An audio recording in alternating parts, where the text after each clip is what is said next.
जय जगन्नाथ निहारिका किचन को आपण समस्त को स्वागत। आज आसतु आम पनीर तरकारी करवा से कोबी आउ पटल देकी पनीर तरकारी करी आसतु निरामस पूरा बिना पियाज रसुण करवा। कार्तिक मास चली जेहेतु मुझे पियाज पकईना किए किए पूजा व्रतर भी खाई पारे तेणु जाणीनवा आसतु किपरि आम बिना पियाज रसुण पनीर आउ कोबी आउ पटल को मिसई केमती तरकारी करुचे।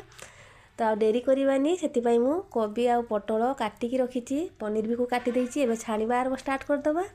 गोटे कड़े तेल नहीं कि से कोबी को मुझे काटिकी रखी फुल कोबी ताको आमे तेल गरम हो गला को ताको देकी टिके नाल हो गला को से छाणी आनिबा ताको सेइथिरे तेल रे ही ता सिझी गलानी। एबे कोबी को छाणी रखीदेले। एबे पटल को भी मु काटिकी आगे रखी देछि। पटल को भी आमे से तेल रे पकई दबा। सबू को आमे भल भाव में ऊपर तल टिके नौटे देकी पटल भी टिके कलर आसीगलानी तो पटल हो गलानी ताको भी आमे काढ़ी आनिबा तेल रु ताको छाणी आनिबा। तापरे आउ गोटे आलू देइछि मु से आलू को भी आमे आउथे तेल रे टिके सिम करके टिके आउटा तेरे छाणीबा टिके सिम करबा। कोबी आउ पटल तेरे छाणीबा ताको टिके हाई आंच रे ताको छाणीबा। एबे आलू भी देखंतु हमर टिके सिझी आसलानी छाणी हो गलानी ताको आमे छाँकी आनिबा। एबे हमरो पटल कोबी सब छाँकी देले आ बाकी रहिला पनीर को भी मु काटिके एई भाव में पीस रे रखिछि ताको सेई तेल रे छाणी आनिबा। जेहेतु परिबा मु आगे छाणी देइछि तेल रो टिके कलर चेंज हो जाइछि। आपण माने आगे पनीर को छाणी देबे तापरे परिबा को छाणीबे। पनीर हमर हेई गलानी ऊपर तल टिके टिके नाल कलर हेई आसलानी ते पनीर को भी आमे तेल रु छाणी आनी कि रखी दबा। एबे मसला तैयारी करबा। प्याज रसुण दबानी केवल अदा आउ जीरा को मु देखंतु बाटिकी रखिछि। ता संग को आमे काजू आउ चारमगज को पानी रे टिके बतरई देबु। आगु टिके बतरई दबा। तापर ता संग रे आउ दुईटी बिलाती देकी दुईटी बड़ बड़ बिलाती देई दबा। तापर आमे एका संग रे सब ग्राइंडिंग जार रे ग्राइंडिंग सब बाटी आनिबा।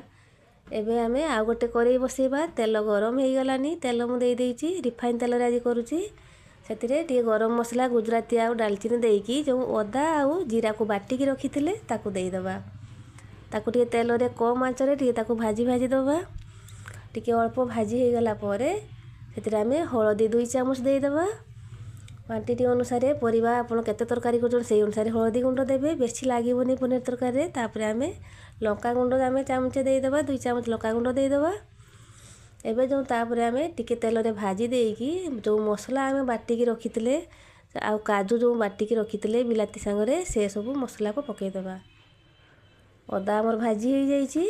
एबे आमे काजू बाटा को देकी से तेल रे टिके कम आंच रे टिके टिके देकी आ दुटा तेज पत्र पकई दबा। जेहेतु निराम तरकारी करूचे तार बास्ना आसिया पई सेति तेल रे आमे मसला को भाजी भाजी दबा।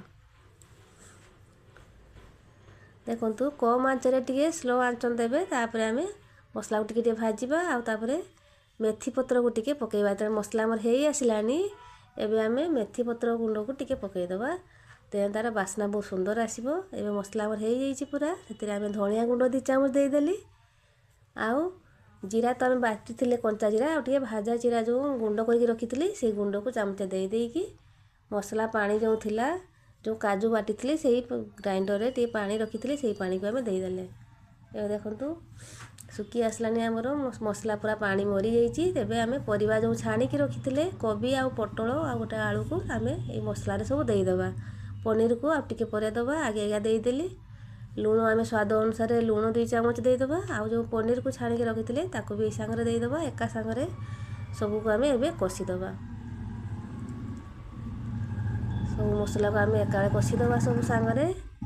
आपण माने नुआ मो चैनल सब्सक्राइब करचंती कि नाही शीघ्र शीघ्र सब्सक्राइब कर दियंतु आउ बेल आइकन को क्लिक कर दियंतु। जदि फेसबुक पेज रे देखुथुवे फॉलो निश्चय करिवे आ संग साथी को शेयर मध्य कर देबे। ए देखंतु हमरो कम आंच टिके कर देइछि। एबे टिके टिके से फुटुची मसला भेदु टिके मिसी जाउची सब परिबा आ पनीर संग रे मसला हमर मिसी गलानी। एबे मु टिके खाली एपट सेपट टिके हुसुणी रे टिके नौटेई देबी। तापरे टिके पानी उषुम करके रखिछि सेथिरे तापरे आमे पानी दबा। ठंडा पानी दबानी जेहेतु पनीर का सब देई सारिछि मु आगे टिके गरम पानी करके रखिथिले से पानी को आमे देई दबा। बेसी पानी दबानी टिके हमरो ग्रेवी ग्रेवी होबो तेनु कि अल्प खाली मु ताटिए आउ 1.5 ताटिया पानी देइछि बेसी पानी देई नाही मात्र 1.5 ताटिया पानी देइछि। तापर स्वाद अनुसार आम 2 चामच चीनी देदेबा। पनीर तरकारी जेहेतु करुचे टिके स्लाइड मीठा टिके लगे टेस्ट लगे से आम चीनी देले। तापर गरम मसला मुझे छेचिकी रखी गुंड करके रखी गुजराती आ डालचीनी को गरम मसला पकईदबा। एबे आमर सबू परिबा तो आम छाणिया बेले सीझी जाइए तेणुक आ बेसी समय लगे सांगे सांगे आमर पनीर तरकारी हो गला। ये देखंतु आपण आपको रुटी परोटा बा भात सांगरे भी खाइबे बहुत टेस्टी लगे। यहीपरि भाव में आप बिना प्याज रसुण रे करंतु पनीर तरकारी।